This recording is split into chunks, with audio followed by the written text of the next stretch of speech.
агротехника парвариши зироатҳои сабзавотӣ дар гармхона нисбат ба замини кушод ки бениҳоят ки калон мебошад. Зироатҳои сабзавотӣ ки дар гармхона киш карда мешавад нисбати макро ва микроэлементҳо эҳтиёҷи зиёд доранд. Бинобар ҳамин мо пеш аз ниҳолро шинонидан мо хоки гармхона бениҳоят ки нарм мулоим намуда тавсия дода мешавад ки пеш аз шинонидани ки ниҳолҳои сабзавотӣ дар гармхона хоки гармхонаро хуб омехта намуда ки пору андохта нуриҳои фосфорӣ андохта мешавад. Пеш аз шинонидани ниҳоли помидор ё ин ки бодиринг дар гармхона ҳавои гармхона бояд ки ки мӯътадил бояд бошад, ки аз 15 то 20 дараҷа гарм нигоҳ дошта шавад ва ки гармхонаро ҳавояшро мӯътадил карда пеш аз шинонидан тавсия дода мешавад ки сохтори гармхона ки безарар кунуда шавад, ки бо заҳрхимикатҳое ки антисептикҳое ки бар зидди ки касалиҳо ҳашаротҳо мубориза бурда мешавад, бояд ки пеш аз шинонидан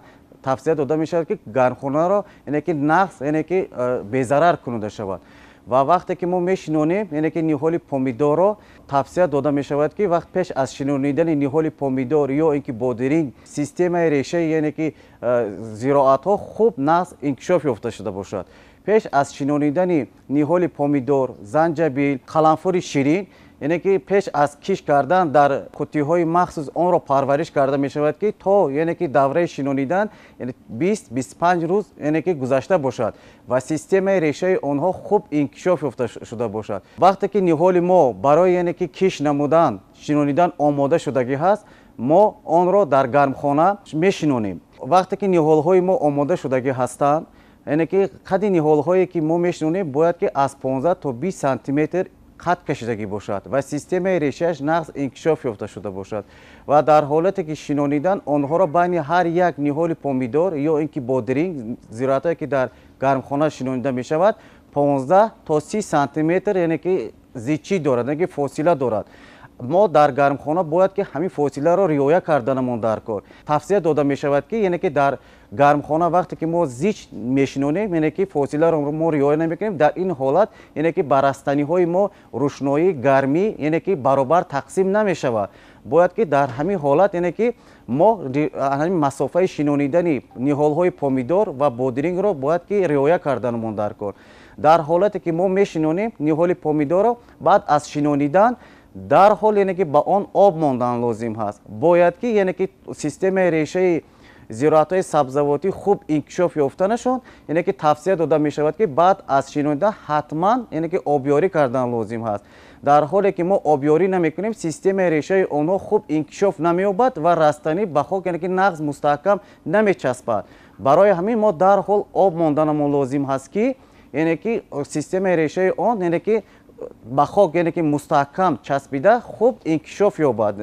ва баъд аз шинонидан тавсия дода мешавад ки 2-3 рӯз ки обмониро қатъ накунам, то ки ҳамин растании мо хуб инкишоф ёбад.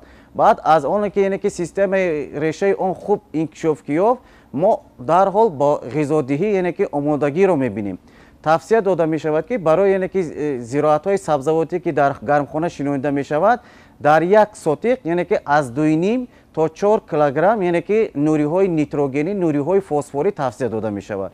ки зироатҳои сабзавотӣ ки дар гармхона шинонида мешавад, ба нуриҳо ки талаботи бештар доранд ва бештар ки нуриҳоро талаб мекунанд. баъд аз шинонидан дарҳол ки мо хоб дар гармхонаҳое ки замонавӣ ки муҷаҳҳаз гардонида шуда, тавсия дода мешавад ки дар 600 литр об ки 3 килограмм нитра амафоска ё ин ки 3 килограмм селитри аммиакӣ ки маҳлул карда шуда ба 600 литр об омехта карда шуда ки ба растаниҳо дастрас карда мешавад ба воситаи ки қубурҳои ки қатрагӣ дастрас карда мешавад.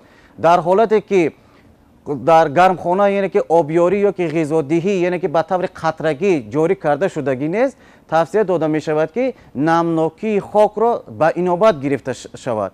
дар ҳолате ки обёрӣ карда мешавад ки 75-80% агар намнокии хоки мо 75-80% бошад, дар ин ҳолат мо обёрӣ намекунем. агар аз 75-80% ки кам бошад, мо дар ин ҳол ки آبیاری میکنیم. یعنی که نمناکی خاک رو به نظر گرفتن در کار.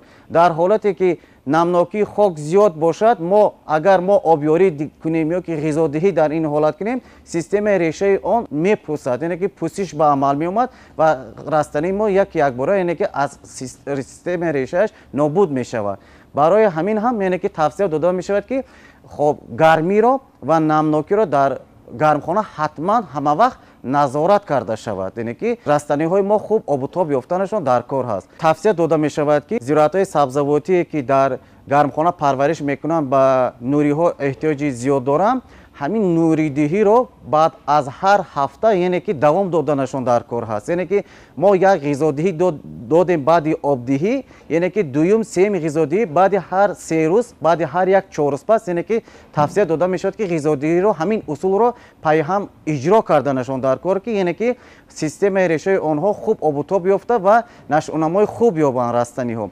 در حالتی که یعنی که ما شینونیدیم غذادهی رو یعنی که تامین کردیم، برابر این باز در گرمخانه گرمی را مهیا کردنمان در کار هست. یعنی که در گرمخانه هایی که دائم عمل کننده هستند، در اینجا همه وقت باید که گرمی نظارت کرده شود. هوای گرمخانه اگر از 30 گراد سلسیوس بالا هم شود، در این حالت یعنی که گردآلودشوی رستنی ها خوب نمیگذارد. در این حالت باید که با شمال دههای مخصوص الکترونی یعنی که گرمخانه باید که شمال داده شود، یا اینکه در گرمخانه هایی که نزد پلونکگی هستند، در این حالت یعنی که دو طرف یعنی که گرمخانه باید که کشاده شود که تا که همیش حرارت یک مقدار معین پس شود و گردآلودشوی یعنی که رستنی ها خوب گذرد. توصیه داده می شود که زراعت‌هایی که در گرمخانه پرورش کرده می شود، اگرتکنیک پرورش آن را تا دوره جمع‌آوری حاصل یعنی که رعایت کرده شود.